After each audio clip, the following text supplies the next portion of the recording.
నమస్తే అండి. నేను కోళ్ళని కర్రల మీద ఎక్కిస్తానండి పైన.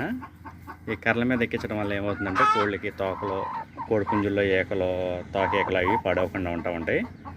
అదేవిధంగా కోడిపుంజుల్లో కాళ్ళు కూడా బలంగా ఉంటాయండి. మనం కోళ్ళని పైన ఎక్కించుకునేటప్పుడు కొద్దిగా వెడల్పుగా ఇదిగా చూడండి, వెడల్పు 1, 2, 3, 4, 5, 6, 7, 8, 9, 10 కర్రల వరకు వేసుకోవచ్చండి. ఈ విధంగా పక్క పక్కన ఈ విధంగా వేసుకుంటే 2 కోళ్ళు పక్క పక్కన కోడి ఉంటాయి, కానీ ఎదురు బదురు పడుకోవడానికి మనకి ప్లేస్ ఎక్కువ కలిసి వస్తూ ఉంటుంది. ఈ విధంగా చేసుకుని మనం కోళ్ళని ఎక్కించుకోవడం వల్ల కోడి అనేది మనకి ఎత్తు భాగంలో ఉండడానికి అవకాశం ఉంటుంది. కింద నేలలో పురుగు అలాంటివి ఏమన్నా మనకి కొన్ని సందర్భాల్లో తేళ్ళు అలాంటివి కూడా వస్తూ ఉంటాయండి. వాటి వల్ల డ్యామేజ్ అవ్వకుండా ఉంటాయి ఎత్తుగా ఉండడం వల్ల కోళ్ళు. అదేవిధంగా మనం ఇరుకు గంపల్లో కానీ కోళ్ళ గోళ్ళలో కానీ వేసుకోవడం వల్ల మనకి ఏకలు ఇరిగిపోతూ ఉంటాయి. తోక ఏకలు పుంజులకి పెట్టలకి ఈ విధంగా వేసుకోవడం వల్ల మనం